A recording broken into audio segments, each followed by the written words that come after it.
Hello, everyone, and welcome to this episode of Cerberus at the Improv. I'm Payman Ascari. I'm joined by my co-host, Mr. Timothy Knight.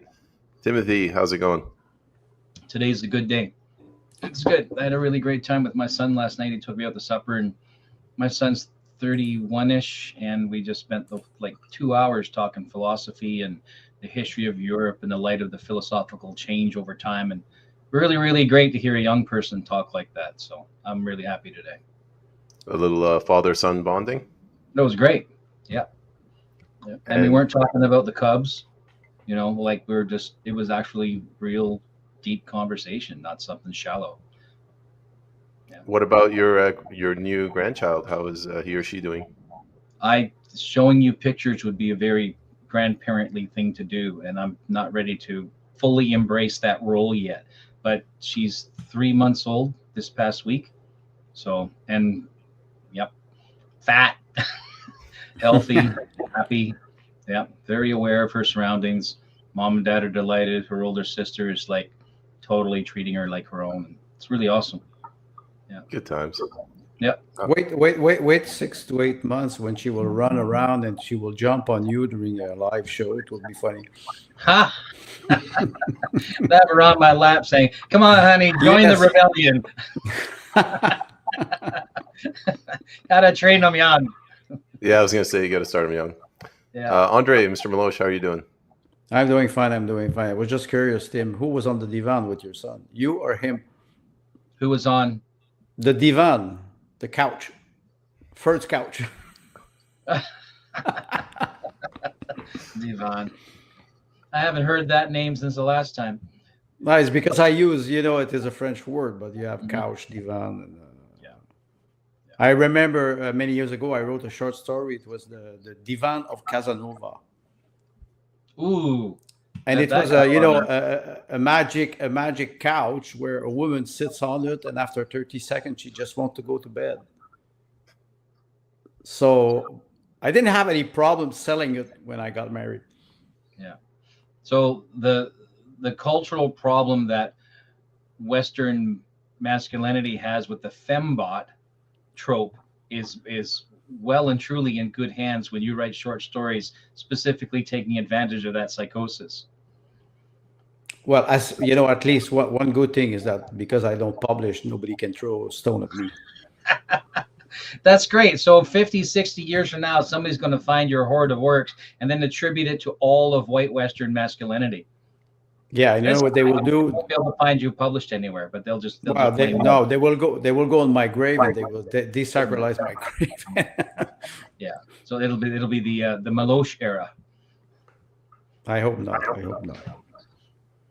But I'm fine. Interesting start. Right. Well, we wanted to liven it up a bit. So, a hello to our loyal follower as well, Sue Kellen Dyer. Hello, Madame Kellen Dyer. Okay. All right. It's been a long week. A lot's happened. Yes. Let's jump in the pool. All right. Let's start with, and I'm completely unprepared. We're gonna start with Mark, as usual.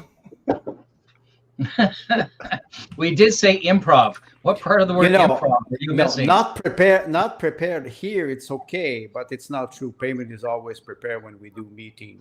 Yes. No, the sad thing is this is me being prepared. You see me when I'm not prepared. Oh, wrong page. Yeah. So we got Mark Carney's digital subscription tax restriction. What was it again, Tim? The he wanted to.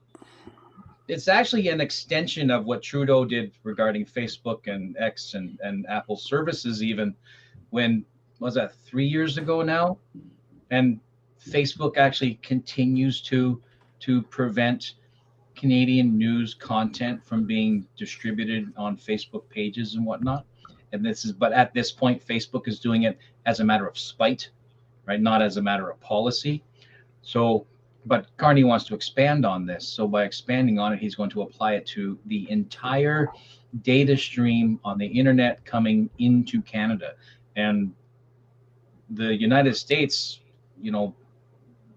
companies and agencies that contribute to internet activity in the States and the distribution of it, looked at Trump and said, do you see what this guy's trying to do? He's trying to tax American services. This is so somewhere in the background, one of them tongue in cheek says, this is a tariff, Mr. Trump. And Trump says, oh, let me step on that real quick. So Trump pulls out the hammer immediately. And I'm okay with that, because the idea of putting a tax on digital services other than like what is currently being, for example, a digital service tax would be added to, in addition to the PST and GST that you pay on an Amazon purchase, right? So you would pay PST on similar purchases or qualifying purchases, pay GST on everything that comes into Canada digitally. That's already happening. And he wants to add an additional tax, right? The DST, which is short for dick, right? He wants to add that. And this is supposed to be a clever workaround Trump's tariff narrative, right? The game show that they're all playing regarding Trump's on, wax off, right? Tariff on, tariff off. That's what that's all it is. And Trump says, no, I don't think we're going to play that game. So instead of saying let's be diplomatic and he just trades tit for tat, he just said, we're done. Right, we're done. The door is closed to trade talks. Just go away. This is ridiculous. And 2 days later, Carney rescinds. And I think it was the National Post actually used the word rescind, which is kind of a big deal, right? Because words matter. So that Carney rescinded, which to me suggests that he actually had a policy paper in place or early documentation for such a bill in place. That's the suggestion when you use the word rescind, because you rescind an order. That's the association of that phrase. Carney had to back down. And so that's not going to happen. Trudeau wanted to make it happen and did to a degree, but Zuckerberg is playing, what's it? A hand slap fight, right? That's a slap fight. And now Trudeau's gone. Been quiet enough the last 4 months without Trudeau that Carney thinks, well, I'm going to go back to this and be more sneaky, change the language, change the approach, and then I'll get it across the entire board for all digital information, all data coming into Canada, period. And America says, we're not going to play that game. You're not going to charge us a tax, because the moment you charge an import a tax, that's a tariff. And then what does the company do? When they're delivering a product or service to the Canadian, they pass that down to the Canadian. So the hope is that you encourage more Canadian products and services to digitize and go online, and so that they don't have to, and they won't have to compete with this tax, because the tax is on quote unquote import data. So they don't have to compete with the tax. Then he's trying to encourage Canadian growth. The problem is, if it's digital and it's in Canada, it will have to be under the .ca domain extension. And if it's under the .ca domain extension, then it's under the CIRA, Canadian Internet Regulatory Authority.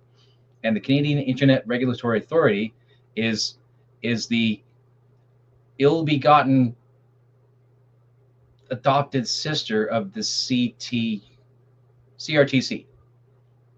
right? You're muted, Andre. Oh, yeah, CRTC. CRTC. Right. So the CIRA, regarding Internet Authority, Internet rules, Internet regulation, is a child of CRTC. So all of this is who's going to be, right? All of this becomes who's going to be making the money, because if the CRTC and the CIRA still get to manage who pays for what down in Canada, then I'm going to forget the name of the bill. Which bill is the Internet Regulatory Bill? C11 is the Online Streaming Act. C18 is the Online News Act. Right. So then, and CIRA, they say CRTC, but it will actually be the offices of CIRA who are responsible to execute those policies. So the end result is, maybe Carney's putting out, maybe this is a test. He's not a stupid man, but maybe this is a test to see how quickly America would retaliate against this type of activity, and a litmus test within the nation of Canada regarding its delivery of digital information and services, and how the CRTC and the CIRA would execute and execute might not be the right word, manage the policy, right, the bureaucratic layer and the tax collection, etc., the regulations of those two bills that you just mentioned, because I can never remember their names. Right? So that's what I think is happening at a different level. But I could be wrong, because I'm wrong on a regular basis. So what do I know?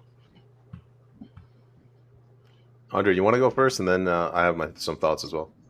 Well, first of all, it's very interesting when we ask a question about a bill. You're answering quite fast, so maybe we will call you Mr. ChatGPT now. We don't have to Google an expression. But I do agree. I'll be more serious now. I do agree with Tim, but I think the London Bridge has fallen, and Mr. Carney, I will not even call him Prime Minister, Mr. Carney is facing, or he's talking to the real master. Tim mentioned the tariff. Today you can use a VPN, a virtual private network, to bypass any censorship in a country. Can you do it with taxes or income?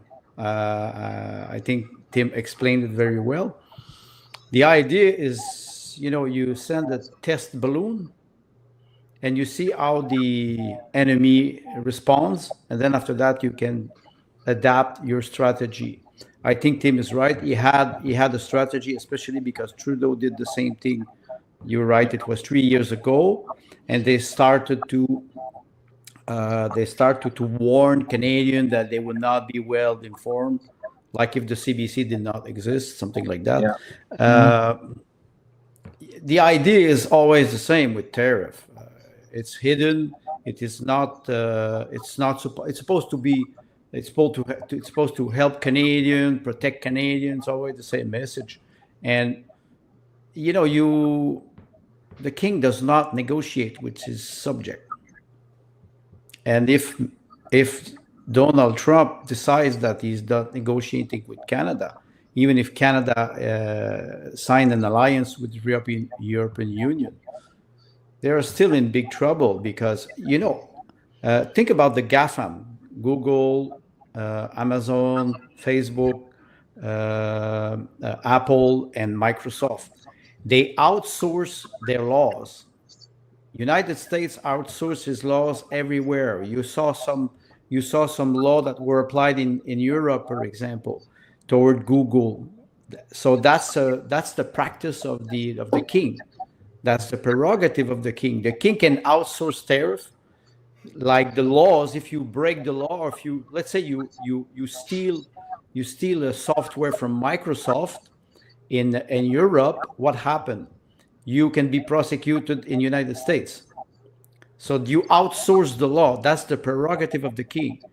Carney does not have this power. He's trying to influence. Oh, sir, maybe we will do this. But if the king says no, that's it. There's no way Canada can impose, and even if they have an alliance with the European Union, there's no way they can impose something in the United States, economically speaking. Before Payman jumps in, real quick, you mentioned that America can have you prosecuted on American soil. Yes. Right. And so this is a reference or precedented through extradition law. Yeah, so exactly. The precedent is extradition practice, extradition law, that whole body. If that's the case, would not the Agenda 2030, would not the UN be using this as a legal means of destroying national borders? Of course. And maybe we will talk later about Iran and Azerbaijan. Some people, they are deported now. I'm not talking about the United States. They are deported now from a country. The police just arrest them. They cut the passport and they say you're out. Then they send them anywhere. And okay, you have international law. Okay, how do they apply? They don't apply. Sorry, Tim, can you explain? I'm not following at all what you're talking about.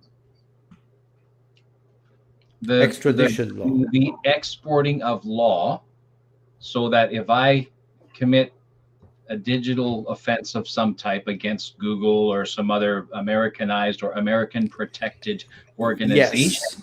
then the justice system of America and I keep using the word Politburo, the European police, begins with a P. I can't remember the word. But anyway, they will cooperate, apprehend that individual in whatever European country they are in, and deliver them to America for justice. They will use extradition law, because that's precedent, been around for 100 years. They will use that to get that person into the arms of America, so to speak. America. Right? But really what's happening is the UN sees this happening and they allow it because, again, it's a test balloon, because at some later time, they want the entire world to be a post-nation state, so that it will be that we can arbitrarily move a quote unquote offender or dissident or whatever from one country, quote unquote, to another country, quote, which are basically states, no longer countries. And they're taking advantage to destroy borders. So Right, in which so you have international handshake agreements between oligarchies. Like Andre said, I guess we can come back to that with Iran and Israel, specifically with the arrest warrants for Netanyahu. That's another avenue to get a global state, I guess. You know, there's one more thing that I would like to add. You need to have power to be able to apply tariff, or, you know, economically speaking. Think about Canada. I was watching today the notation agencies, you know, Moody's, Fitch, and Standard and Poor. They, you know, the last time they noted the Canadian debt was in 2020. Now it's AA, and they did not emit any new notation since 5 years. 5 years. There's a lot of things that happen in 5 years. So if you want to apply tariff, you have to be able to apply protectionism. Canada is not suited to apply protectionism. We could compare the debt of Canada with the debt of the United States, $33 trillion in United States, but per capita, Canada is in much worse position. You don't have any leverage to negotiate. So we had to back off quite fast. So I'll share my thoughts. Tim, you did a fascinating job. It didn't occur to me. You connected what happened to Facebook with, you know, this is an extension of that. And you're right. I think I kind of fell victim to their PR and marketing, where they said this was a tax and not a tariff. And everyone's busy, and I didn't even think about it. But this is completely a tariff. Trump saw through that. Yeah. There's something else going on in the world. So during the Biden administration, they were hyper focused on Ukraine. They apparently they dropped the ball with the projection of their corporations in Europe, and Europe is now trying to do what Carney claims to be trying to do here. Is they're trying to build up their own industry, their own tech space, and they brought a piece of legislation that basically does that. They either tariff the tech companies, or they outright ban them from coming in, or they say some money has to go to domestic. What are they calling it? Indigenous tech. Which brings me to my next point. Israel going after Hezbollah through the pagers, intercepting the supply chain. You're kind of threatening people's trust in that was physical products. But now Israel going after Iranian agents using Western tech to identify where they are, you know, geolocate them and blow them up. That's Pegasus. Pegasus, sure. But what Pegasus I mean is an Israeli creation. Right, but beyond that, like it's a violation of trust.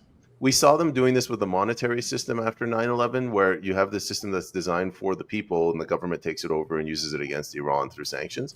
Now you have these products that are designed for the people, and now the military's taken over that. But what I'm trying to say is, we're moving towards protectionism. Like there's going to be no trust, and where I'll stop is the use of the phrase indigenous tech. Like Iran, the lesson they learned is we can't use Western products. I'm guessing Russia's already learned that. China's also learned that. Well, what you're mentioning about Iran and Russia is true, but don't forget, surveillance and control device are with us for many years now, and people are gladly sharing their personal information online because they are renting the system, the device. They're not owning it. You mentioned protectionism. Yes, it's the counterbalance of globalism. Like you mentioned, trust. Everybody's the global village. Everybody trusts everybody after 1989, the collapse of the Berlin Wall. It would be world peace. Never happened. Never happened. So now, after 30, 35 years, people are starting to say, wait a second, I don't trust you. I don't trust you, and I will use protectionism as a defense mechanism, not necessarily a weapon, but a defense mechanism to protect my population if it is possible. I don't even know if in Canada we protect, or the government protects the population, because why I refer to the London Bridge has fallen. I'm writing an article about the Ottawa Bridge has fallen. So the monarchy will lose eventually, facing a republic, or the position of Trump. I'm sorry, it's the first or the second economy of the planet. European Union and the city cannot compete with this. But they're trying. I think it is Uncle Ray who mentioned that. Hi, Uncle Ray. Said, perfide Albion.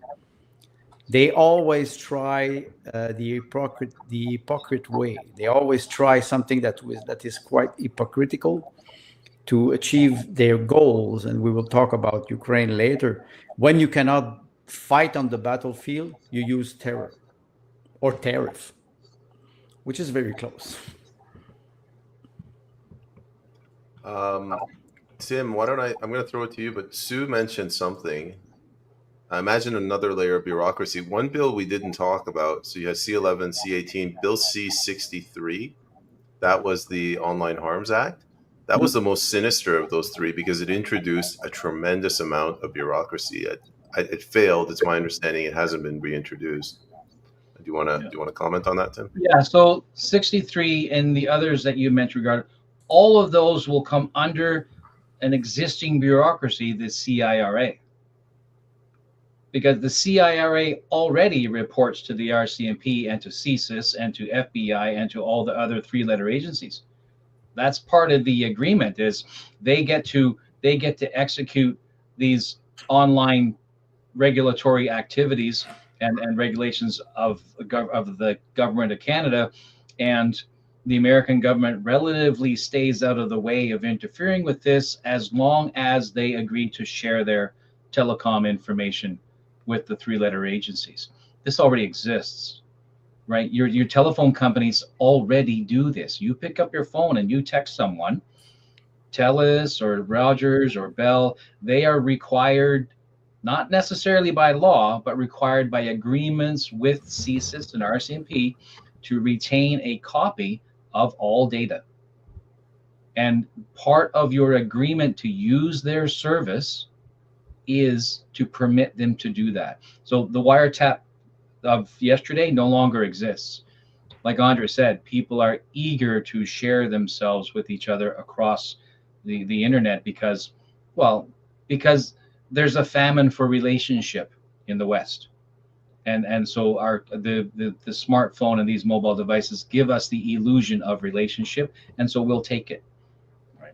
So there's not a new layer or another layer of bureaucracy. They're simply adding more authority, adding more regulatory requirement and planning to the CIRA in particular, but that is underneath the CRTC.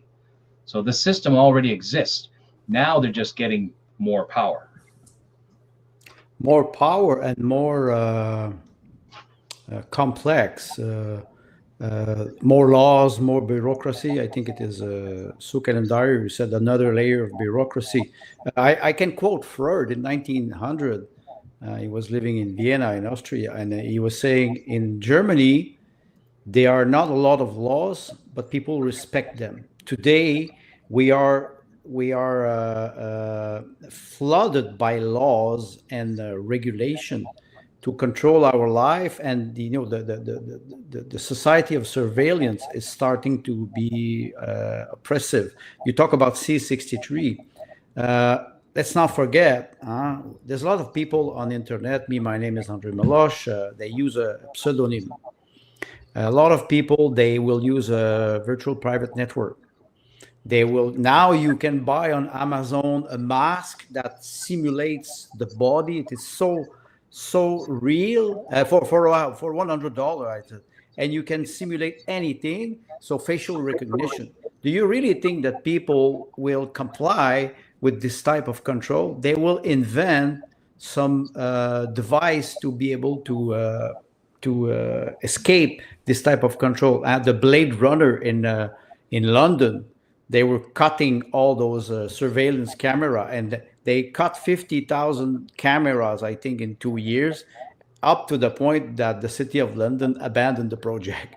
So those laws, Bill C-63, they already have the intention of surveillance and control. So, Andre, go ahead. I was going to say two things. One, you mentioned the Germany thing. Liz Truss, former Prime Minister of the UK, she came out and she said we have too many laws. She said we don't want to go back to the Magna Carta, but this is we're being crushed by these laws. And secondly, Tim, I'll throw it back to you. Sue is saying they're thinking about bringing back Bill C-63. Mm-hmm. I'm fascinated by Andre's discovery of this digital mask from Amazon, because it's incredible. That would be interesting to look at from a subversion perspective, because I really wasn't sure if I would project the right degree of revolution if I was wearing, like leotard over my face. Doesn't work Andre, with Irish. I'm curious, what kind of mask were you actually Googling or searching for when you came across this? No, we have. It showed up on his Facebook feed one day. we know. No, I wrote this in one of my essays in 2018. I was referring to people who buy the suit where you have muscles, and they wear this, and it fits you so well that when you look somebody, even in public, you look at somebody and you see it. You think that the man is spending his life in a gym. Now they're doing it with masks because people are starting to react to what is surveillance. And not only that, it's a TikTok society. It's already a virtual society. People, they have their profile on TikTok, and they in reality, when you see them, you're astonished. You say, wait a second, you're not exactly the 6 foot 2 tall man with. It's very funny, but it's a psychological reaction to total control or total surveillance, and so people will. I think they will develop strategies. Mm-hmm. This is not bashing TikTok, because something like that was going to arise, right? Because if you all remember Vine, which was a 6-second video platform from about 25 years ago. And Vine inadvertently gave birth to YouTube, because originally YouTube was like restricted to, I think, 10-minute video segments, right? So the evolution is through there. But people in our age bracket don't grasp what it's like to not grow up on a pedal bike on a dirt back road, leaping over, little ramps that you made yourself, wiping out into the gravel, scratching the shit out of you, and then dusting off and getting back and doing it again until your father sticks his head out the door and whistles when it's time to come in for supper. We are that generation. My children are on the edge, right? Because they didn't see cell phones until their teens. But the children born today don't know anything but immediate access to digital relationship, right? So would it not make sense to me that the underlying tone of this surveillance society, and what I present on TikTok as an example is not actually me in real life, but is actually an avatar of myself. And that overall we have a vaudevillian effect. Because as you said, this extraordinary divergence from who a young fella or a young girl are off when they're not doing a TikTok event, right? Some type of whatever, it's very much it's like, you can imagine Quasimodo the actor when the director yells cut, he just kind of stands straight up, stretches his back, and wanders over to the craft table. It's vaudevillian.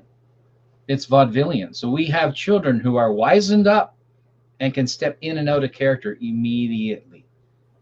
And when we were little, it took play. Well, actually, we did that in certain forms of play as well.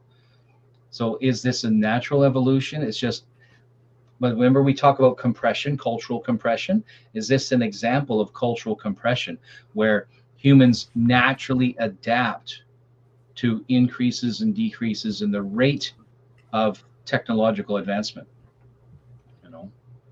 Just well, in my head. Tim, what you mentioned is very interesting. Reality will catch up with fiction. I had a conversation yesterday. I went to pick up Cherry, and I had a conversation with a young woman at the farm, at the orchard, and she was talking about climate change. And I started to discuss with her, and I said, okay, Canada has 0.1% of what they call CO2 emission. I said, China is 75%. I said, what do you suggest we do in Canada? She was clueless. I said, in China, they start 10 coal power plant, 10 per week. I said, what do you think we can do here? So she was clueless about how to react to this simple fact. And I said, it is a reality. I said, you're a farmer, you have an orchard, they have 6,000 apple tree, pears, and it is fascinating how they are manipulated by mainstream media because they voluntarily provide information to the beast. The beast will start to control them from the inside. And those bills that you mentioned, they are there to benefit or to abuse people. They're not there to protect us. I think we have to understand that the structure of government is not there to protect us anymore. And it's not only in Canada, it's everywhere. Maybe the only place that we see now that there's still a certain type of protection, it is United States. We can criticize United States, but they have a constitution. And it's very hard because this document, I think, was well written, and it will last.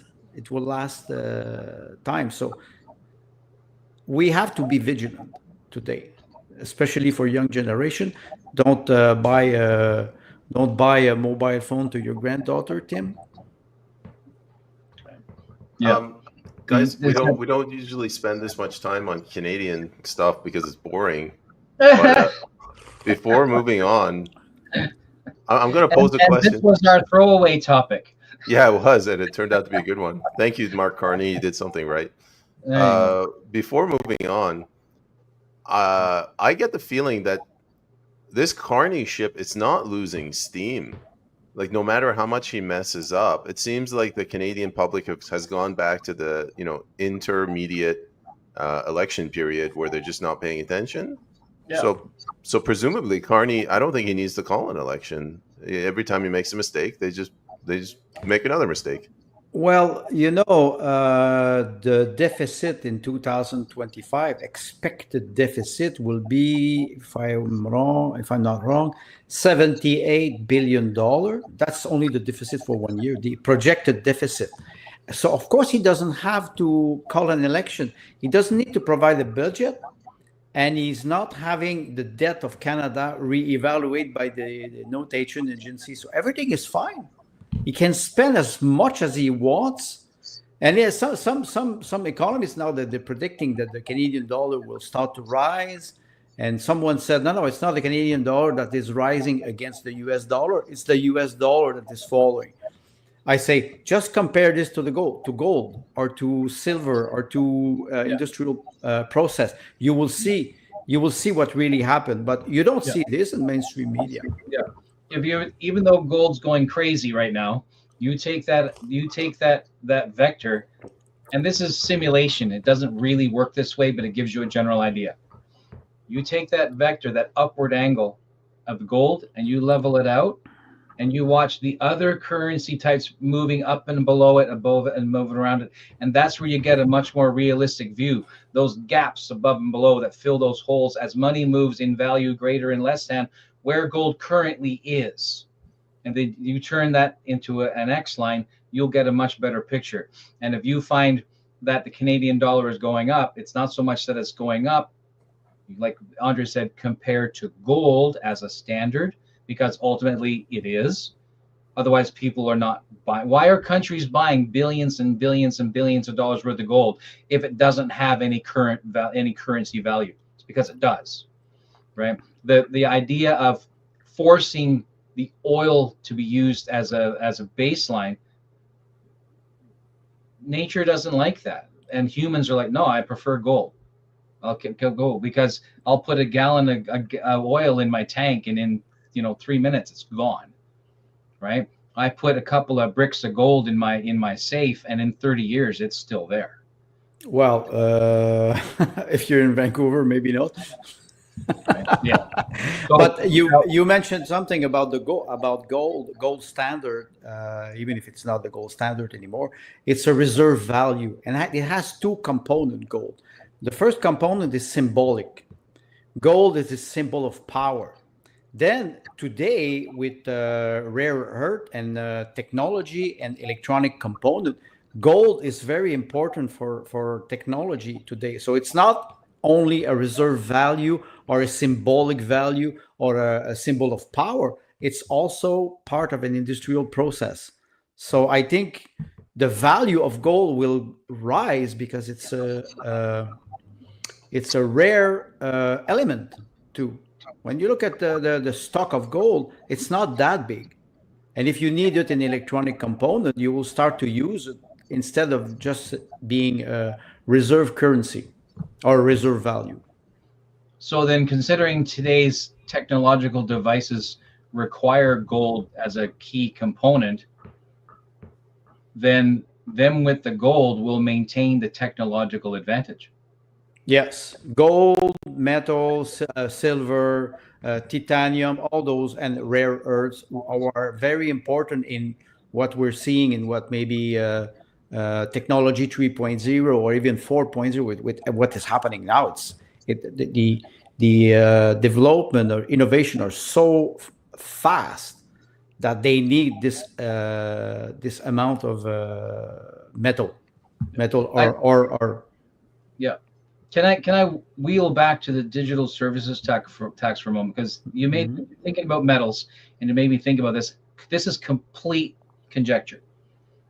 Carney made ridiculous claims that their financial responsibility to the new NATO levels are going to be made up with Canadian metals, and suggestions that we're going to develop our resources and to use those our metallic resources as they convert that into currency and then use that to pay our contribution toward our NATO expenses. What happens if Carney wakes up and goes, oh, we've spent the last 50 years destroying our ability to manufacture our own resources, so maybe that's not going to happen so fast. Where else can I get money quick? And then the digital services gets thrown back around. Yes, it's you tax, and if we compare the industrial process, if you destroyed it for 50 years, how can you rebuild it in 5? You cannot. Building a factory who will produce. I was looking at this week. There was an announcement from Algoma Steel, And I used to have share of Algoma Steel, and Algoma Steel, it is a very big company that is that has a factory in Sault Ste. Marie. So hi to our good friend Arnold Eno. And I didn't know about this, and now they're starting to retrieve their investment because they say, wait, we will not be subject to this type of regulation. So some companies, they will just leave Canada, and they, even if we're full of natural resources, they will leave because the taxation or the income system is so heavy on innovation and industries that they will say it's not worth it. You see it in Europe. Now you have a relocalization of many companies in Europe because of what is happening. Yeah. And now Trump is offering cheap energy and metallurgy, natural resources. Yeah. Where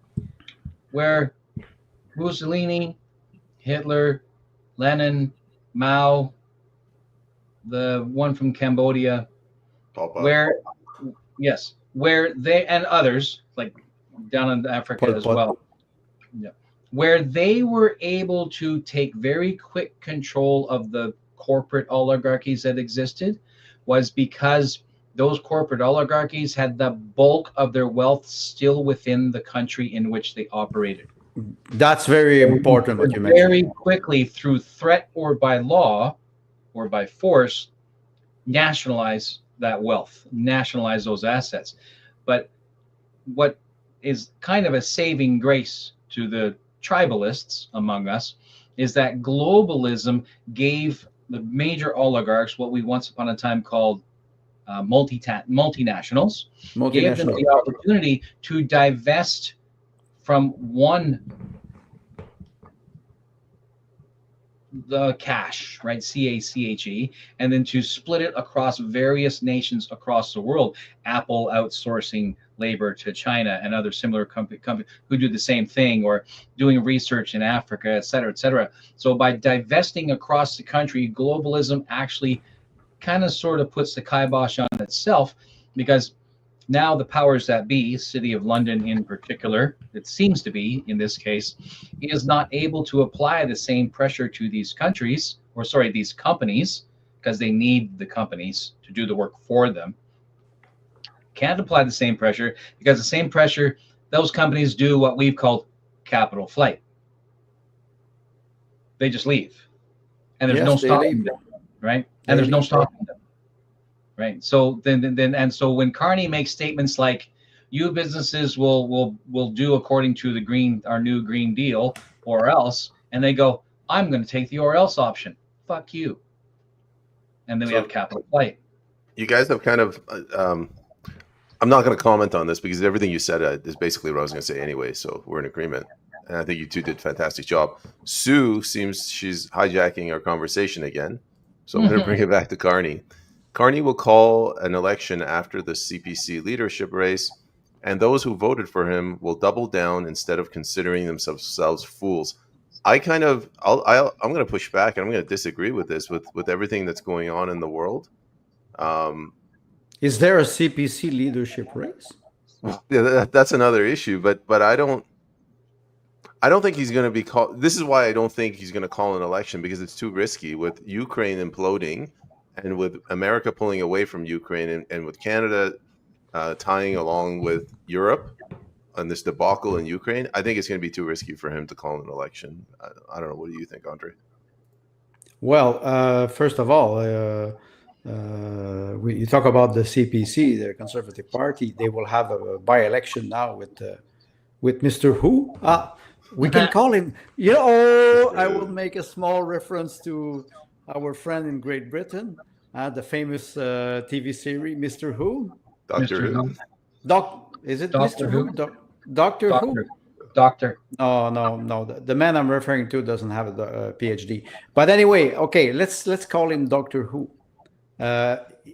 If he wins the by-election, okay, everything goes back to normal, business as usual. The regional branch of the government will be, will get back in the bus, and why you would call an election.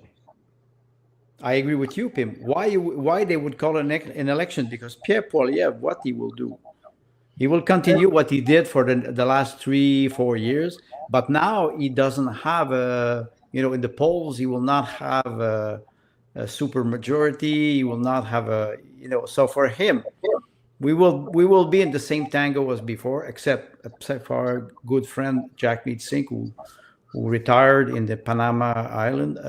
But for the rest, nothing will change. So I do agree with you. I think there will not be an election. Or maybe, in 1942, they had mobilization and conscription in Canada for the war. So maybe they could arrive with a snap election about, do we go to war with Europe against the big bad bear and China? That could be interesting to see an election like this. Tim, on to you, and then we'll move on. We're speculating now, huh?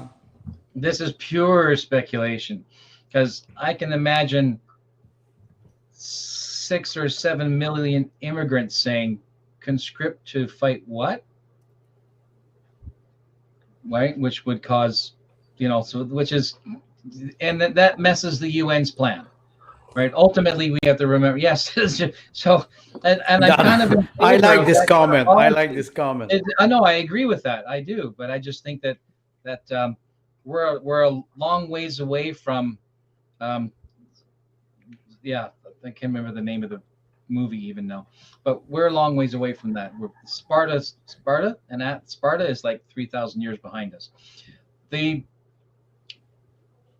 Trudeau, aside from being obviously an idiot, although he may have had some genius in the lunacy, by proroguing Parliament called his end. So that was a foolish mistake.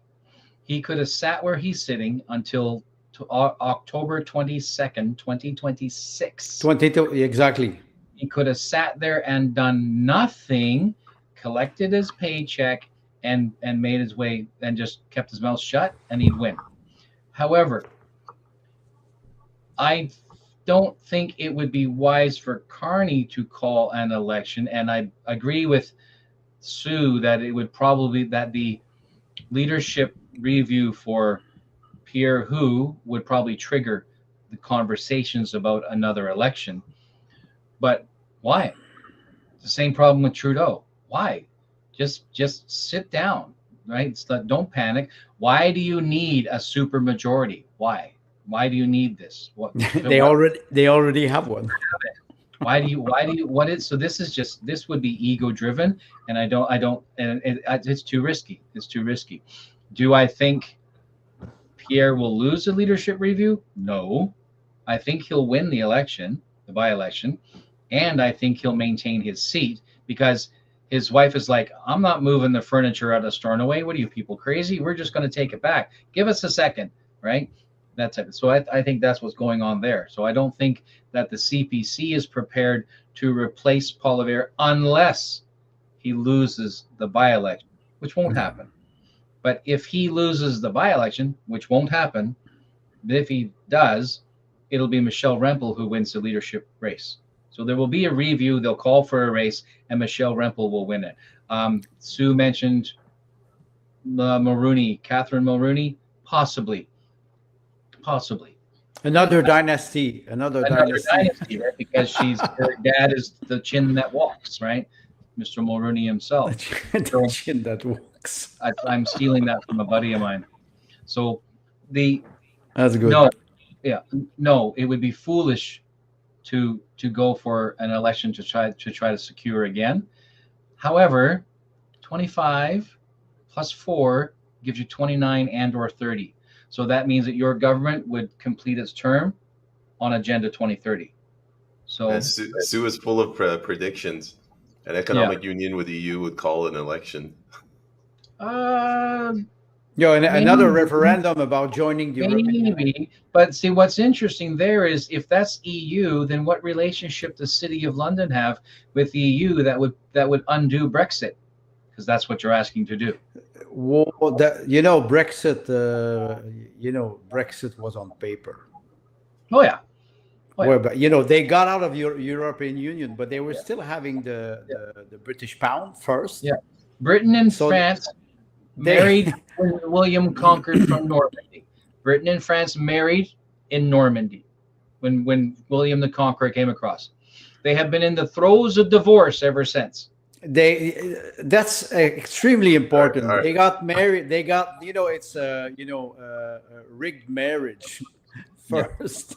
All right, let's move it along before Sue completely hijacks the show. You were jumping over the independence movement in Alberta? Was there Alberta needs to make independence? Sexy again. That's right. I forgot. So we can quickly comment on that. I feel like it's losing steam. I want it to win. I just want to call up their Alberta Prosperity Project headquarters. Be like, dude, do something. Make independence sexy again. Can I quote my good friend Tim? He wrote a small comment today that I loved. He said, "Let Alberta rebrand the Quebec independence movement or question, and let them whine." That's about it. And I was like, wait, that's very important, because if Alberta, I'm not against the movement. It's not the idea here. The idea is that we all pray for freedom. Freedom, you don't ask for freedom, you take it. But if the Alberta movement, separatist movement or independent movement or freedom movement wants to survive and evolve, it has to understand against whom they will compete or fight. They're competing against the crown. The crown, like I said before, never negotiates with its subject. It's either it will not happen because you will open a constitutional debate that will last for years. We have a little bit of experience with this in Quebec. So if you need any advisor in Alberta, you can call me. My fees are very low. But the idea of Alberta, the Albertan movement, like you mentioned, Payment, it's losing steam, not because you don't have dedicated people and not because the subject is not important. I think they are lacking strategy toward the federal government. And Danielle Smith is, she's what, how do you call this in English? Cold feet. She's having cold feet, maybe. Because they have to implement a question. It has to be fair. What would be the process? Where do you see this? Where would be the process? Do you have any project? There was the ex-leader of Bloc Québécois, Martine Ouellette, who was an engineer, was working at Hydro-Québec. I knew her very, very well. She was the leader of the Bloc for about 2 years, and she was kicked out because she was proposing a constitution for Quebec through a process and question. And what I found very interesting at the time is that she got kicked out of the Bloc Québécois as a leader because she was right. She was proposing a process with a real question, with a real timeline for negotiation with the federal government if it happens. Where are those elements in the movement? I don't see them. Maybe they exist, but they don't publish them. So I think they will have a hard time in the next 3 to 6 months to mobilize people, because you need to have a structure. Let's go to it's Tim. easy to react, like the Freedom Convoy, they react, but what's the outcome after that? It has to migrate to something more solid. Let's go to Tim, and then we got another topic. Yeah. Payman is right. The various voices and organizations regarding the Alberta, separation, independence, secession, whatever words they're planning to use, do something. All right. Let's sit there with your thumb on your bum, twiddling your prostate. Do something, right? It's like my dad used to say, right? Tim, it's just do something. If you're right, you'll know soon enough. If you're wrong, you'll know soon enough. But do something, because in an age when news moves in a 4-hour cycle, basically, right? Like half of a work shift, right? You get there in the morning on your shift and you check your phone at coffee and the world turns over. And then by the time you get to 2 o'clock in the afternoon, you have your other coffee and you look at the news on your phone again and it's turned again. Like every 4 to 6 hours. And if you're not on top of that cycle, this is speaking as a marketer now. If you're not, and I'm a pretty shit marketer, but this is the truth. If you're not on top of the news every 6 hours on an issue as important as an entire province ceding from a 150-year-old confederation, and if you're not finding a way to stay on top of the news, then shut your doors, go home. You're a waste of skin. Find something more productive to do with your time, because you're insulting 1.4 million Albertans by pretending that you're somebody and you can't deliver. You're just as bad as the politicians you bitch about. Now, if you want a real angle that might be useful, do what Quebec does and make a profession out of whining. Yes, but you mentioned something, every 4 hours you check your phone. I think every 4 hours your phone checks you. Well, that's fair. That's the first thing. The second thing is we saw, you mentioned Alberta, but we saw when the Soviet Union collapsed, many republic proclaim their sovereignty. So maybe we will see the collapse of the Ottawa Wall. I think we should. I see Sue trying to hijack the conversation. Let's quickly move on. She said there's been improvement. Let's see if we can get on before she gets through that. So the next two topics we're going to be going over is, it's Ukraine or Iran. They're sort of the two sides of the same globalist elite coin. I don't even know where to begin. So I'm just going to pull on one thread. I'm going to go with Azerbaijan because that's like the confluence of both Russia and Iran conflict. And I think Azerbaijan completely miscalculated. I expect to see, once Iran recovers, you're going to start seeing either outright terrorism in Azerbaijan, or they're going to unleash their religious clerics to cause trouble in that country. Take it any way you guys want. Tim, why don't you go first? Andre. He knows more than I do. Go ahead, Andre. Well, I can just comment on the Azerbaijan. The Russians were bombing Ukraine continuously, and they bombed a factory. It was a refinery that is owned by the president of Azerbaijan. So, oops. No, you have. We were having this discussion about the ex-republic of Soviet Union, of all the rimland of all those countries like Azerbaijan, Kazakhstan, Tajikistan, Uzbekistan, Georgia, Ukraine, Romania. They are controlled by tribe and by family. It's a very old process. The president of Azerbaijan is there since, I think, 25, 30 years. Tokayev in Kazakhstan is there since 35 years. There's no process. Even if you don't like Wikipedia, I hate Wikipedia, but just go there and they will talk about Azerbaijan as governed by a mafia. So they retaliate, and they will be an ally to people who will pay more. If it's the MI6 and the London intelligence, so they're mercenaries.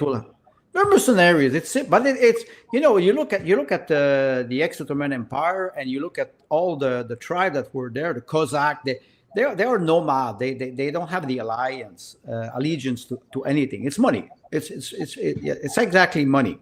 So what happened, I think, backfired with Azerbaijan, because first of all, Russians, they're very slow. Their brain process very, very slowly, and they do not react. It's like a bear. The bear does not react, but if you poke him enough, he will react, and you will regret it. So I think Azerbaijan is playing because they are used as proxy. The attack that was perpetuated on Iran, many people said it was F-16 that were refueled from Israel when they attacked. But many analysts, they say that the attack came from the Caspian Sea. And you have some Israel bases in Azerbaijan. So it's quite interesting to see the game that they're playing against Russia. You see the same thing with Armenia. Pashinyan, the president now is, I think they're whining expert, like you mentioned, Tim. They're whining against Russia, but as soon as Russia reacts, they step back, and it's like a chihuahua. It goes, he's barking, but he's not very dangerous. They play a game, what Andrei Matyanov calls terrorism. When you're weak, you use terror. You don't use diplomacy. You don't use negotiation. And I think those people around, the Rimland, they are controlled. They're weak, but they're also very dangerous. And three Russian citizens who has the Azerbaijan citizenship, they went to Baku in vacation, and they were arrested. They were beaten. They were accused of being terrorists. And the Ministry of Foreign Affairs of Russia did not defend them. You look at this and you say, wait a second, will I travel next week or in 2 weeks or in 2 months? So we were mentioning earlier the international community and the United Nations. It's slowly degrading everywhere. Then I would say my concern is that you have citizens who are victim of those acts. So Azerbaijan is acting like Moldavia act a couple of months ago, like Romania acts, or like Poland acts in a less, I would say, in a more mild way. Poland, but still now Poland is starting to realize that all the diaspora, Ukrainian diaspora, are those Ukrainian people who left Ukraine when the special military operation started. They say, wait a second, go back. They don't want them anymore. So I think we are in a very dangerous situation, because the negotiations are stopped. There was a conversation between Trump and Putin this week, and Putin is always asking the same thing. Okay, yes, a peace treaty, a ceasefire, but here are the conditions: denazifying, demilitarizing, no NATO, no Ukraine in NATO. And now they had something. They said, no Ukraine in European Union. That's new since this week. And now they're saying, wait a second. Okay, now it's Kharkov and Odessa. Next stop, Kiev. They are not hiding it anymore. Odessa's right on the south. What? Sorry, I didn't hear. Odessa is the south. Odessa is the south. It's the Black Sea. So, but it's on the very, very southeastern end of Ukraine. Exactly. And when you have the north-south line, it's not complicated. It's Kharkov and Odessa, and they push the wall slowly. So Putin is not in a hurry for a ceasefire. He's not in a hurry. He's saying those are the conditions. We want to negotiate. We're for peace, but on the battlefield, Russia is pushing. Then it is not. It's still a bloodshed. Yeah. Any war is a bloodshed, and it's very easy to comment here on the internet. But behind that, you have casualties every day, and this is where I think sometimes they lack on both sides. They lack maturity. They do not discuss, or they do not debate. Empathy, yes. Yeah. I'm always thinking, where does this map onto history? Because I am a follower of the cyclical nature of history. And if this begins to feel like the last gasp of globalism, in spite of the continuing onrush toward Agenda 2030 and Agenda 2050, the UN's plan to create one world order. So despite them trundling forward to force this into action, now they're forcing it. In the 80s, it was join us, it'll be great. And now the language is changing into you're going to do this, right, or else.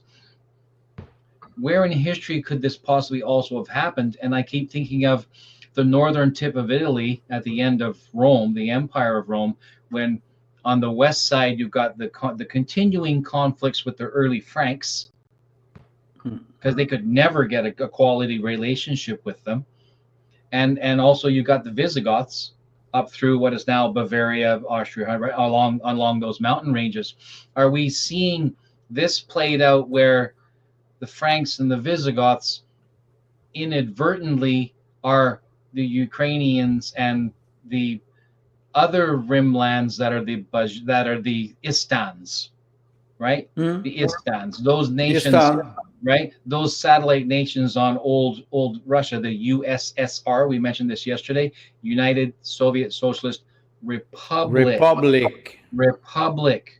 right? And so then you've got the Muslim nations that are the rimland, right, or on the far east, the steppes, the Istans. And so are they the Visigoths, right? Is Ukraine turning into the Franks? And so where Rome represents the EU? Are we seeing something like that? And then how long? What were these small conflicts? Because we're reading about these conflicts and seeing them played out on a week-by-week basis. But in Roman times, you didn't get the news like that, right? News did not travel that way. So information did not move as quickly. And if a general from Rome gave orders to, a group over on the Frankish line at the north edge of Italy, how long that would take 2-3 months even sometimes to be executed and to get information back to Rome so that they can make the next decision on it. Are we seeing a collapse of globalism, the ideology of globalism collapsing because the EU cannot maintain an empire? I can share my thoughts. I go back to 2006. This is the reason so many of us are supporting Russia. I mean, I can't believe I'm saying this. 3-4 years ago, I would have seen Russia as the enemy, but now I want them to win, and I want them to take over Ukraine. Maybe not all of it, but the reason I wanted them to do that, it goes back to 2016. There was all of this criticism of NATO, and people were trying to get out of NATO, and then they stole the election from Trump, and a lot of that censorship came out of NATO, at least in Europe. NATO is like an extension of the United States. I don't know, deep state. So on the one hand, you're pushing for direct assault on NATO. On the other hand, you're supporting Russia, who's been taking on NATO. I mean, this isn't Ukraine. Zelensky didn't do this on his own. This is the entire NATO machine, yes. Military machine, yes. that's been sort of focused through Ukraine, and Russia's doing our work by taking NATO on militarily while we take it on diplomatically. And I won't go into detail, but the same thing could be applied to Israel and Iran. Some people are. I hate Iran. Don't get me wrong. Some people are supporting Iran and said because you got the U.S. being funneled or focused through Israel. So that I see a lot of parallels there. Take it away. Well, maybe no. I have a question for you, Payman. You say you hate Iran. What do you hate in Iran? It's a good question. It's the difference between domestic and international. We're from the outside. You mentioned we're on the internet. We're safe. We're looking in.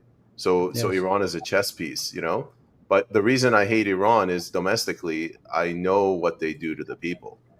That's why I hate it. So because they're beheading people, whipping people, raping girls in captivity. Yeah, what's the difference between putting a poison injection in your arm and freezing your bank account and putting you in jail for 3 years without a trial? The two men in Coutts in Canada. So, okay, you're not beheaded, but, if we think about what would be a free society if the threat comes from the inside, and I don't say I'm a fan of Iran, I'm much more aware of what Tim is always referring to, history. What's the root cause of what is happening now? We are reacting to events, but if we go back in time with the history, we can understand that diplomacy or alliance, it's always about self-interest. I read a book many years ago. I read it 3 times. It is a 1,500-page book. The title is the History of Russia and its Empire. from the beginning. It's from a Belarus writer who is deceased today. His name is Michel Heller. And why I refer to this is because through the history, you see alliance between countries, empire, vassal, and they always sign treaties, but the next day they can betray it because they will find a better allies. This is typical of international, what we say, diplomacy or alliance. So it's not surprising to see the alignment with between, for example, Iran, Russia, and China. And you see Israel trying to control United States. Yesterday it was the 4th of July.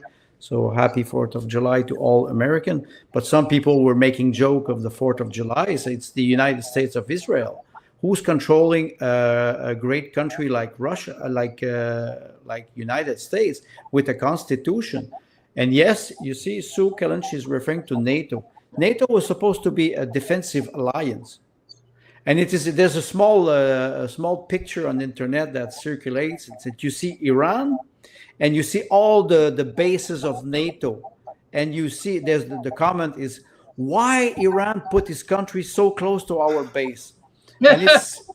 And they were promising in 1989 when the Berlin Wall collapsed, we will not expand ourselves. And Bill Clinton admitted that they never wanted to write the document, the treaty, or to make a written declaration because they had no intention of stopping. And that's what they were doing for the old time. Every day your neighbor arrives and push a little bit the fence, and slowly he's pushing and pushing and pushing. And one day you say, where are you going? What are you doing? He's invading your territory. So Russia is adopting a defensive strategy. And it works. They're very good at that. They are very good at, like Marchinov says all the time, boots on the ground. Yeah. NATO, Europe, boots on the ground does not work because they're not trained for that. So I will stop there because I think we are facing a historic moment. So there are two very quick comments, tongue-in-cheek comments. So regarding alliances, it's basically modern internet dating. You're trading up. You have a catalog, right? She'll date this guy until she finds a better one, and then she'll hop over to him, and he'll do the same thing. And nations do exactly the same thing. You give me a better deal, we'll talk turkey and we'll write something down. Yes. Right. And then the other idea with the rim lands, right? All of the satellite nations of the USSR were supposed to be DMZs. DMZ, yes, exactly. Demilitarized zone. Demilitarized, so that neither Russia nor the NATO allies would ever put bases right within this zone. But it is human nature. I mean, we see it in business all the time. I'm always looking at it. When there is a hole in the market, yes, it begs for, it doesn't, but I interpret it as it begs for me to fill it. Yes. Right. And so then I feel justified to produce a product or service to fill that gap. When sometimes it's like, now I'm just coming up with this. This is like fallow land. You can't farm all the time. You will kill the land. And the same thing in the marketplace. Exactly. There need to be lulls and quiet spaces between fads, right, and trends, so that the people can breathe, and then the new interest is brought to you. And nations that see the hole that has become the Ukraine, which they made, so they're making a hole in the market, and then they are saying, we are the ones that will fill it. And Russia's not allowed to make a good relationship with Ukraine. We will agitate Ukraine, so that to agitate their natural cultural antagonisms, right? And then so that Russia won't be able to effectively move into that marketplace, because that's what it is. So the last 40 years or so, since Glasnost Perestroika, the three-letter agencies in the West have been doing the dirty work inside Ukraine in order to corrupt the system itself, and even the western section of Ukraine, and alienating in an effort to push back against Russia, which sometimes is just because you can. And that's what I find to probably be the most insulting thing, where I see Ukraine currently as equal to Afghanistan in the early Russian British. There were two wars in the 1800s, I believe, in Afghanistan between Russia and Britain, because Britain felt that Russia in Afghanistan would present a direct threat to India, and they were not prepared to deal with that. So Afghanistan became the land for a proxy war for access. Ukraine, I think, is very much the same way. Ultimately, Britain and France and Germany need to just piss off and find their own way around instead of dragging everybody else around by the nose. Yeah, I think you're right. The fact that you mentioned Afghanistan is very important, the proxy war. And don't forget Ukraine, the word Ukraine, before it was what they call, you have Belarus, the white Russia, and you have Belarus, which is the small Russia. Ukraine, it is small Russia, because the Rus de Kiev started the 890 in Kiev, and then it moved toward Novgorod, and it moved up toward Moscow. Why I refer to this is because what you're mentioning, all those people, except maybe for the Galicia and the western part, which is more from north of Europe, Finland, those people, they are Slav. And Marciano was referring to this this week in the podcast. He said, why the Ukrainian army is so hard to defeat? It's not because of NATO weapon. It's because they are soldier. They are Slav. They know how to fight on the ground, and they fight Slav. That's why you have the same conflict over and over again, because they know how to fight. And this is why it's dangerous, because you are depriving what they call, what many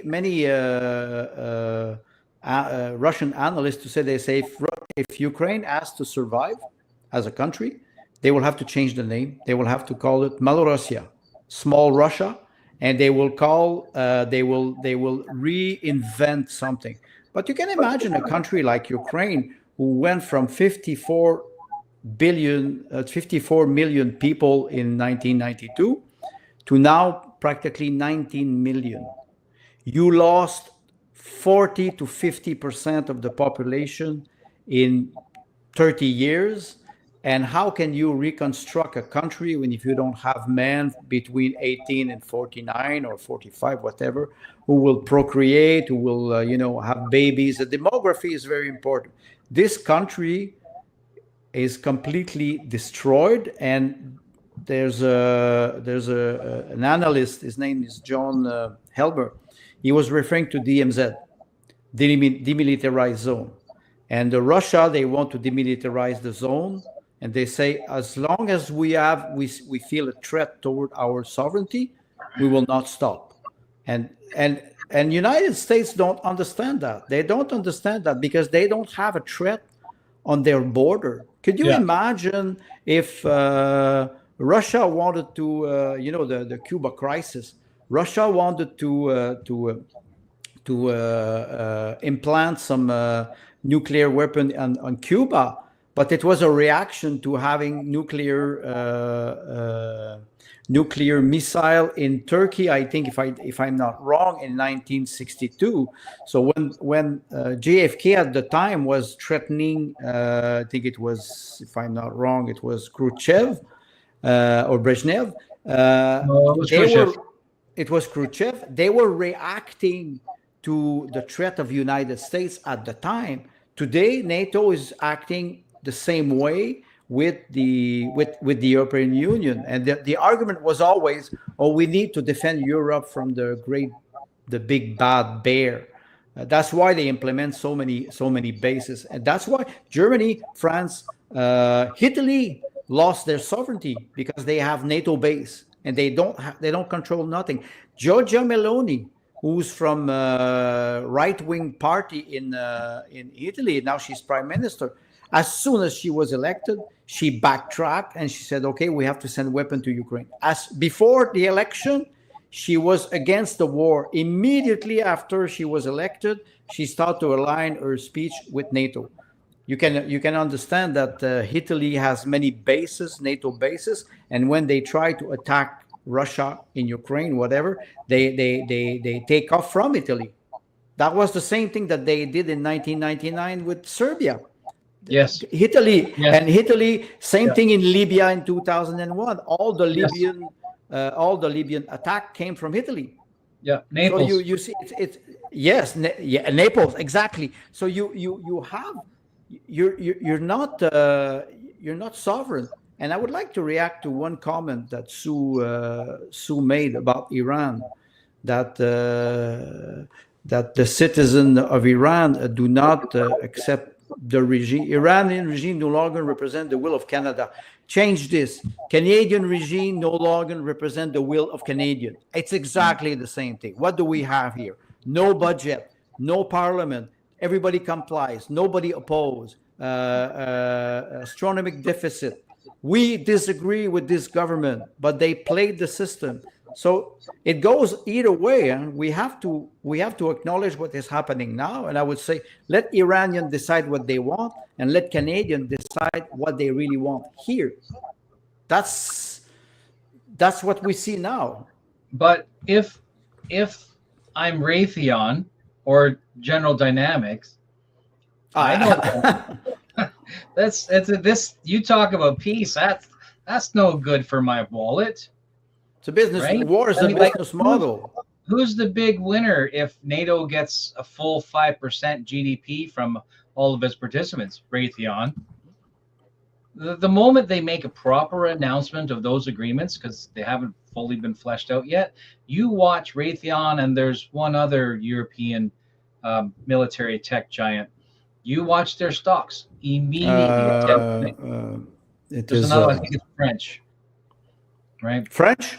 I think so. Yeah, you have Lockheed Martin. No, I'm referring specifically to the European ones that will benefit, because if NATO does French, I forgot the name. Yes, I can't remember. So I think the same ones that built the Tigre helicopter. Mm-hmm.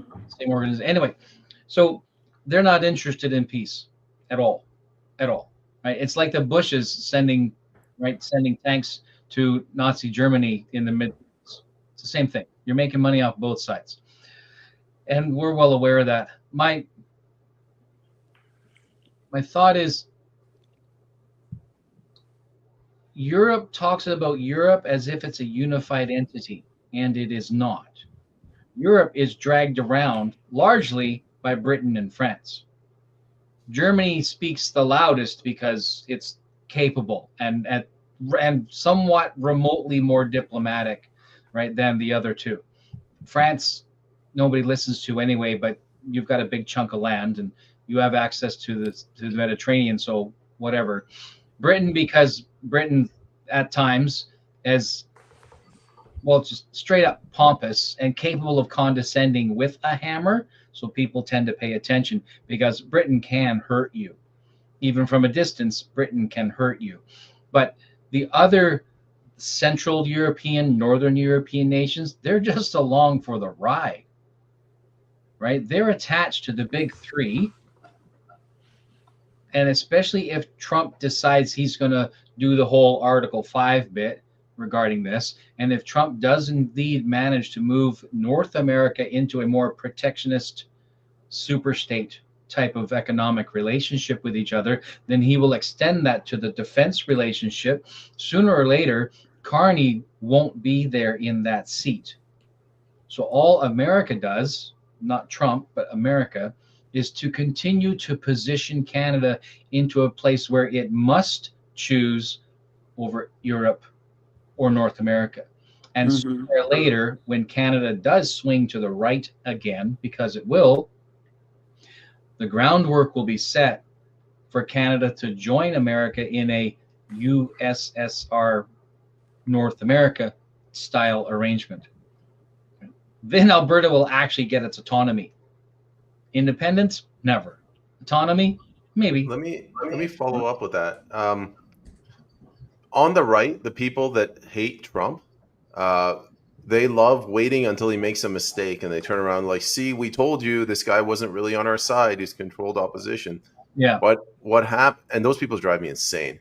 But what happened is with this Iran thing and Israel, Trump, I think he actually got really scared with the fracture under his base, the MAGA base, when they said, "No, you will not go into another forever war." And I think that's going to actually act as like a pressure to move. It's going to give Trump the out he needs to say, all right, let's just focus on North America or the Western Hemisphere, which is what I want. I want to get the hell away from England and their stupid, the UK and their foreign ambitions, all these wars. England and stupid, it is a pleonasm. Sorry? England and stupid, it is a pleonasm. You mean it's like redundant? Yes. Yeah. So what England going around bombing Russia's strategic bombers, I don't want to have anything to do with that. And I agree with Tim. Let's hope that Trump can turn around, put his sights on Carney, and just take him out for us. Yeah. Well, that's why I was referring to, the London Bridge has fallen.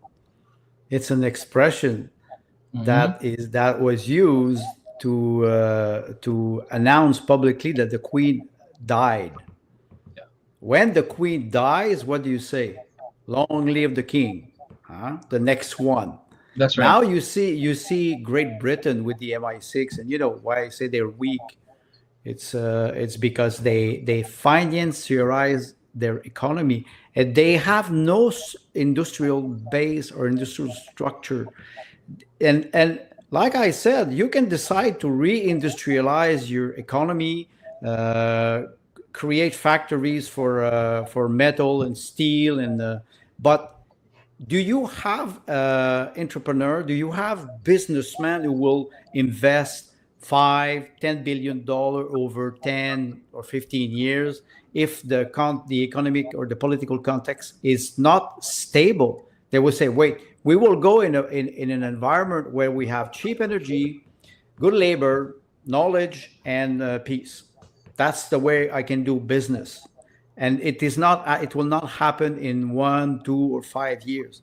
I think Trump is starting to know who he can trust, not only in the CIA, but in the FBI and the Pentagon and all those agencies. He knows who he can trust and who he cannot. Is he mature enough to act? I think even if he's a reality TV master, you still have the word reality in TV reality. And I think he's facing reality, what happened between Israel and Iran, and what is happening in Ukraine now. It's going very slow, and it is not improving. I would say, like Tim mentioned, we will arrive at the point where we'll have a North American alliance. We will arrive at the point. Reality will bring us. You can have all the virtual reality you want. You will arrive in a very, very big territory, which is America, United States, Mexico, and Canada. And you will say, this is the best alliance. This is rational. It has nothing to do with the ideology of European Union. Like you say, you have the Atlantic Ocean that separates us. Mind your business on your territory. Maybe you should have an alliance with the German and the Russian instead of fighting. But United States doesn't want that. Or maybe not United States. Maybe you have a more powerful group that says that the purpose was always to separate Europe from Russia. Always. Because Russia does not have any interest of conquest. They don't want to conquer Europe. This is a fairy tale invented to separate Europe. If you want to unite Europe, like they say, from Paris to Vladivostok, that's the expression they always use. Let's unite this continent. You can do the same thing in United States, Canada, and Mexico. But I'm sorry, you have a jester in Ottawa now. Carney is, yes, he's an intelligent man. Politically, no. He does not understand history because he's a vassal. He's a vassal. What is a governor? A governor of a territory. We can talk about the governor in New France at the time. The governor was supposed to. He's representing the king. Yeah. He has the power of the king, but he's not the king. He's never the king. If the king says, you sit down, even if you're a very powerful person. He was the governor of the Bank of Canada, the governor of the Bank of England, but he's still just a governor, not a king. We have a king here, Timothy Knight, the future king of Canada. I think it's important to see that. I think Tim is right. That's the last breath of globalism. We will see. Maybe it will take 5 years, 10 years. I don't know. We might not live to see it. I mean, I might be arrested as a political prisoner and beaten to death by Muslim guards in a Canadian black prison for all I know, right? But so we have no idea really what's going to happen on a day-to-day basis, except to look at the larger picture and see where the pieces may possibly fit, knowing the entire system is dynamic because human beings are making this happen. They adapt. Right? They adapt. Do I think it is possible for North America? And I understand Trump's his underlying meaning when he says Panama to Greenland, because that's the structure I would envision also. I don't need Greenland, but I do want that coast. I want the western coast. North south. Passage. I want the Northwest Passage. So I must control the coastlines of the other islands and continent on which it runs. And then Panama for obvious reasons. So will that happen in my lifetime? Probably not. But something like this, I feel, is an inevitable forward motion of time and civilization, because it's always easier to drive a transport truck from Whitehorse to Mexico City than it is to put it on a boat. Same thing, same thing with liquid natural gas. Yeah, we all know that pipelines. I mean, Alberta has proven this. Texas has proven this. A lot of the the flyover states have proven we can put a pipeline in the ground and you would never know it was there. No, the Nord Stream. They have thousands of kilometers of gas line, and it is incredible. Why here we're not doing it? Yeah. So I think is inevitable that you're going to see a planet with superstates. Russia is already a superstate. China is already a superstate. Europe, it's a superstate. It's just woefully dysfunctional, right? North Africa is a superstate, but it's woefully dysfunctional. Central and South Africa are woefully beyond dysfunctional, right? South America is like, just leave us alone. Just leave us alone, right? Australia is like, so once we serve our term, can we get like bail or what, right? So there's, now that projection. Wolf is right. Wolf is right when we look at it, and it's natural. It's natural alliance. It's a natural alliance. Can you imagine what you could do with the Gulf of America? I'm using the word on purpose. All the way down to like the north coast of Venezuela and right, that all of the islands, the Caribbean, all the wealth that's in the oceans there, not just what's in the oil or the gems and whatnot, but in the fish and the tourism and all of that. All the resources. You can wrap that as eco-friendly as you want to, and it will work because it's on a small enough scale that you can manage that type of thing. Right? Andre, Sue is correcting you. Tim he doesn't want to be king; he wants to be lord. So you're supposed to use all capitals when she types it, though. Wait. Lord Andre, I was talking about Tim, not about me. No, I think he says he wants to be a lord, Andre. Oh, okay. Yeah. So we can discuss about this after. I don't want to be a lord. I've already said King of Canada. That's fine. King of Canada. I'm not reaching too high. If we're developing titles, I want to be King of Kings. Why does that not surprise me that a Persian wants to be named King of Kings? We're on the Yeah. how do you Okay, call it? was that Argon of Saqqad? Archon of what's this? You know, can't remember his name now. Yeah, the King of Kings. So you had Yeah. another topic about What was David, topic about- number 3? No, that was it. about- Topic number 3 was Iran, but we kind of just lumped it into Ukraine. Ukraine, because it is somehow it's attached.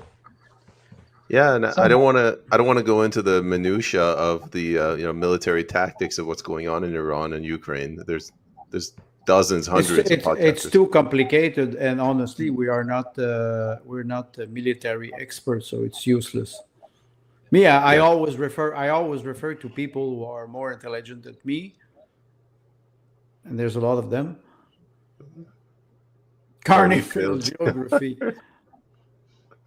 Well, he failed a lot of things, but we talk about he was the governor of the Bank of England, the central bank. He's a central banker.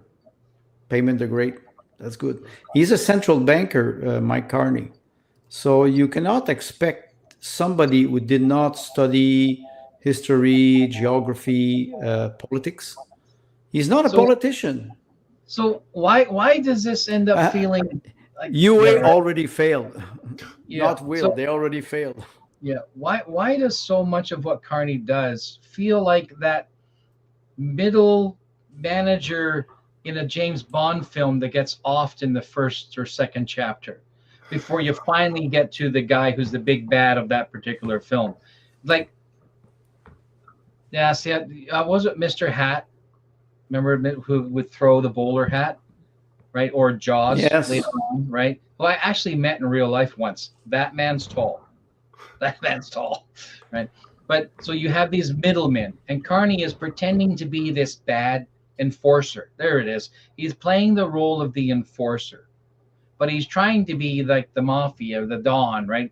I'm going to make for you an offer you can't refuse. You have to, right? You have to talk like this. You have to talk like this. I'm going to make for you an offer you cannot refuse. You scream a little bit because the cat scratched your sack, right? So it's just he's middle, right? And the thing is, no matter what he does, he comes off as middle. Look at the way he stands. He's always got this slightly forward, Mr. Burns. Yes, the slightly forward submissive slouch. I'm like, I don't care who or what you do in your off days, buddy, but if you're going to represent my country, stand up. Did you see him? There was a small post about now it's gossip, but about he had a cowboy hat at the Calgary Stampede. You say, wait, I would like to see him on the bull, just to see how he can manage something. The bull is Trump. I bet it would have been like a wet noodle in a bullfight, just flopping around.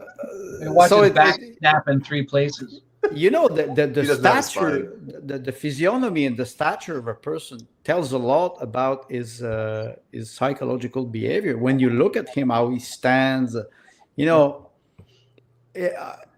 who would be a stature? I'm not a fan of Donald Trump. He has some qualities, he has some bad side, but he stands.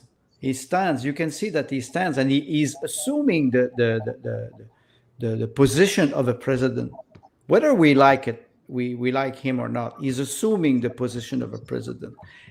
Try to find statement in Canada. Do we have any? We were talking about Danielle Smith a couple of weeks ago. Now she's starting to lose her courage with the Alberta sovereignist movement. So we don't have statement in Canada. So because we are intermediate country, we don't have a lot of influence. The influence doesn't come from You keep using that word country like we are one. We're post-nation state. I still get with the program. We can have a debate on what is a country, what is a nation, and what are the characteristic or the requirement of a nation. We are still subject of the British Crown. Yeah. We That's saw it. Sorry to So we interrupt. have That's with Aurelius' comment.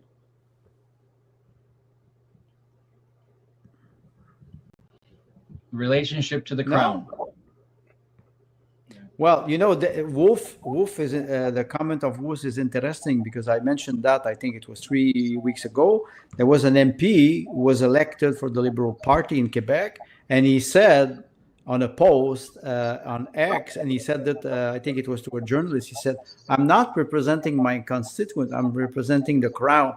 And immediately after 1 hour, they removed the post and they asked him to comment on that, and he said no comment. But the Freudian slip was out. There was another one recently in the U.S. where the woman's like, "America is the best country in the world after Israel." After Israel, yes. And you look at this and you say, "What are you doing in Congress? What are you doing? Maybe you should move to Israel, move to Jerusalem, and you will be very happy there." It doesn't happen. It is not. Yes, he's expendable. He's expendable. That's. Mafio, no, especially not. Especially not. No. So, and it works because Canadians are sleeping. No. We're sleepwalking. You talk to people on the street. You talk to your relative, to your friends, and you ask them about Canadian politics now, or even the state of the budget or the state of the economy. We see it. Housing is stopped in Toronto. It's nobody seems to realize what is happening on the national level. I don't know who Daniel Smith is. I know Daniel Steele. He's busy writing a romance novel. Well, referring to what RB is mentioning, and I was listening to one of podcasts that you made yesterday, Payment with RB and Sean Taylor, and the Alberta sovereignist movement has to pick up some testosterone, meaning that you have to define a strategy, a plan. You have to challenge the federal government. You have to push laws. You have to show the laws that are depriving yourself from your autonomy, provincial autonomy, or like Tim mentioned often, the fact that they are sovereign, or 10 provinces that are sovereign in a federation. They have to show this if they want to be able to negotiate with the king, if it is possible. Andre, you mentioned testosterone. I go back to Liz Truss's comments, which have blown up on the internet. She said, we need men with balls.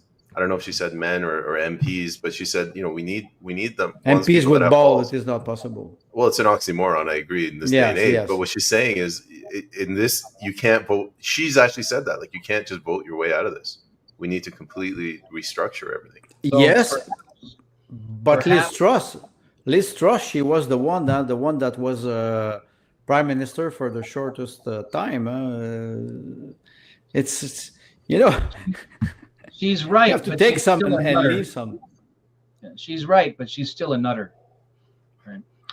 My thought is, were particular voices in Alberta, and this would include Saskatchewan by nature of, their relationship.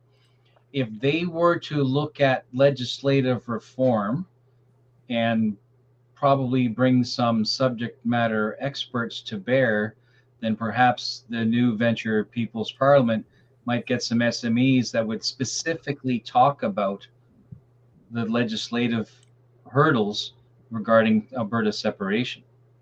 Small to medium-sized enterprises or subject matter experts? Subject matter experts. And your comment is important, Tim, because if you want to be able to debate and discuss and negotiate something, let's say secession of Alberta, it's a constitutional matter. You need to know the law. You need to know how you can negotiate. I would say, let's say, a peaceful agreement.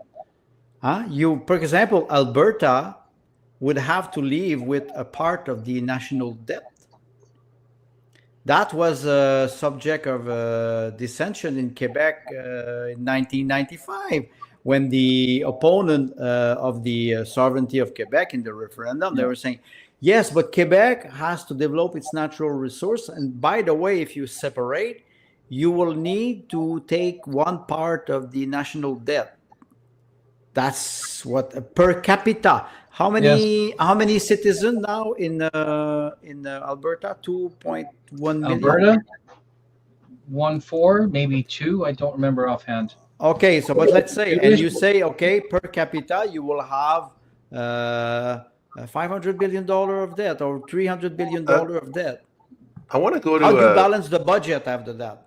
I want to go to a comment by R.B. Ham. He says Liz Truss can't be trusted because she's a product of the London School of Economics. Yes. Somebody else mentioned this. Like all of these, he said the spies from the CIA that are hardcore left-wing socialist Keynesians, they come out of LSE, the London School of Economics. And apparently Trump is going around and he's either firing these people that come from the school or he's sidelining them. Jacques Parizeau, who was a financier and who was Prime Minister of Quebec, came from the London School of Economics. The actual leader of the Parti Québécois, Pierre Saint-Paul Plamondon, studied in the London School of Economics. He's right. They all come from there. My ex-girlfriend went to LSE. She's a complete lunatic. So you had 20 years ago, before Obama arrived, we had what we call the Chicago Boys. The Chicago Boys. It was it's a school. It's an economic school, strategic school. So they do not educate people. They train them. They condition them to certain behavior. And after that, they cannot go out of this dogma. There's another one that everybody is fond of him now, but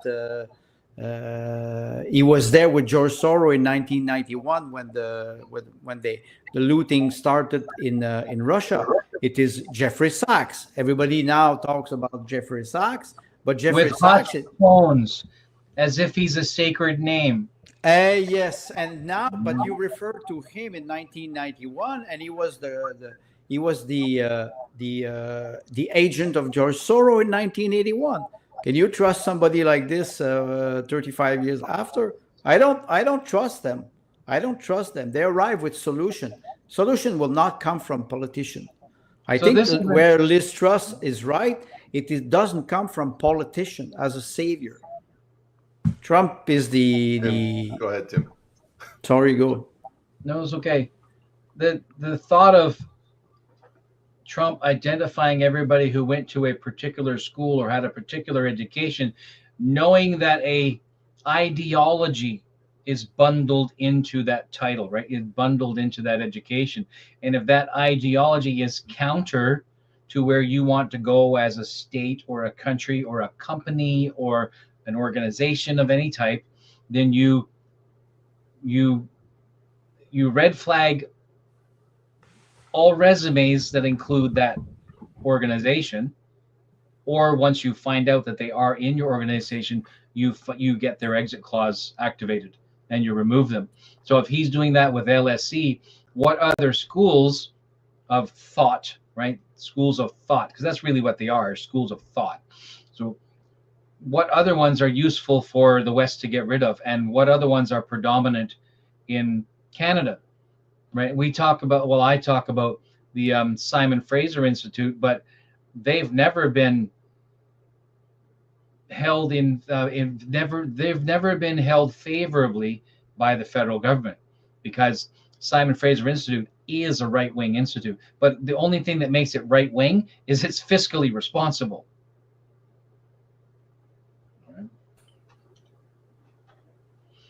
So what Canadian equivalents do we have to LSE? Laval? I was going to say McGill. McGill? No, you're right. Laval and McGill. Yeah. Laval for the French. U of T, Toronto. U of T. University of Toronto, yes. Laval. You know, Patrick Provost, who's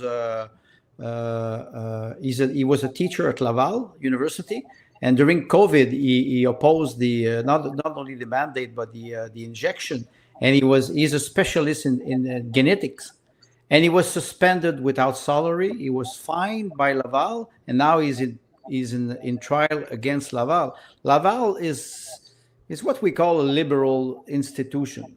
Mm. And you have the same thing for the English part of Quebec, which is McGill. And yes, McGill is a very prestigious university, but it's very funny because for McGill, for example, they always say, oh, it is a private university. Well, sorry, the government of Quebec is subsidizing McGill up to 70% of the budget. So you're not independent. Yeah. You are not independent. It's like private school in Quebec are subsidized up to 70% of the budget. Somebody says, oh, I send my children to private school. No, sir. No, sir. It's not true. So yes, those institutions, they are formatting people. Not university is supposed to create critical thinking, to question ideas, to debate them. And today we see it with Harvard. With great institution in the United States. They were hijacked by some movement, and now they're formatting students into what?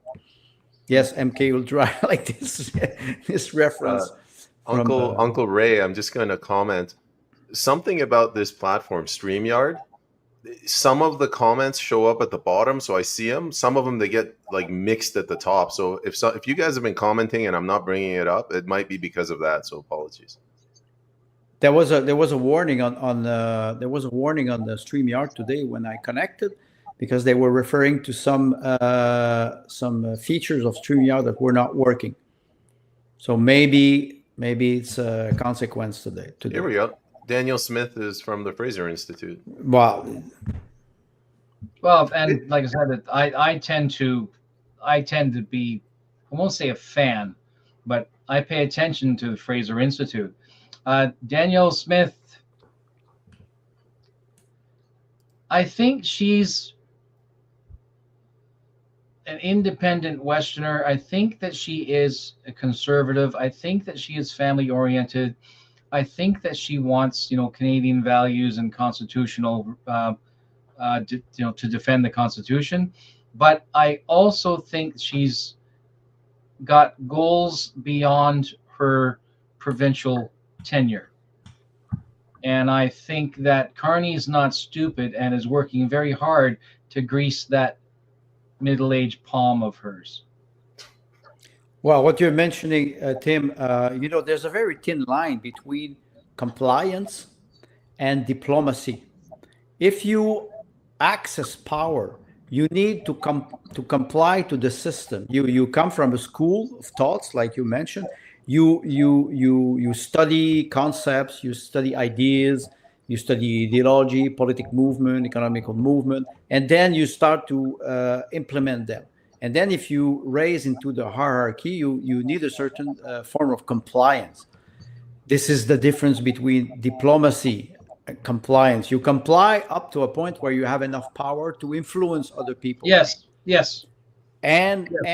But if compliance becomes submission because you want to achieve power instead of promoting IC, you can be stuck in this. If you study in McGill or in Laval or in the University of Toronto, and you raise in the hierarchy, you are with your colleague. You have to be able to comply to a certain protocol. So somewhere out there are very large corporations and or organizations who will take all of these students and all of these, head poach that they're going to do from other companies, take them all, and they say, well, where did they go to school? And they throw all of that into a right-left top-down matrix, right? A big square matrix, and up on the top is, very right-wing, very draconian, and down on the bottom, very left-wing, very Marxist. You throw them all into there and just press the button and go, where are the kids and where are the employees that we want that fit our cultural goals? And pull that straight out, and that's where they hire from. And that's the LSE being treated the way it is in the public now. That's what you're talking about. So that your organization can literally cherry pick employees and other agents out of the available matrix of universities and other post-secondary institutions based on their culture, based on their ideology, because they're all getting the same education. It's just with a different banner, just with a different color. but they're all getting the same education. So now you're just cherry picking those who will most quickly comply, right, or adapt, or adopt your business culture, or your cultural goals. Should we we start winding it down, guys, or 2 hours? Just one comment about what you said. Yes, you're right that they all learn the same thing, but don't forget there's one concept that is very important. When somebody wants to put his piece of chess from the left to the right, they will network how do you go networking? How do you create networks? You have a group of individuals who get out from university, and they go everywhere, and they start to create their own network, and they influence society in a way. Well, the Chicago boys. Well, that's what I was referring to, the Chicago boys. Yes. Next level hijacking. RB on our show.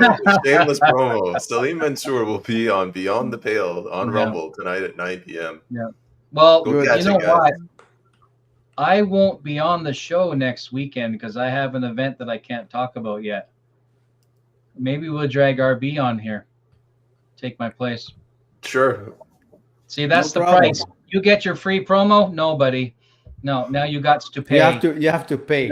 You have to come sit in the seat now. Yeah. RB, you're going to have to put a shirt and tie on for next week, and you can't be live streaming from your truck this time. Pictures or it didn't happen. All right. Well, I guess I'll close the show. Thank you to the audience. There's a lot going on in the world, but there are good things happening. And keep your chin up and your elbows down, and we'll get through this, Canada. Keep your stick on the ice. I will not comment on that. Bye-bye. Bye, Andre. Bye, guys. Bye-bye.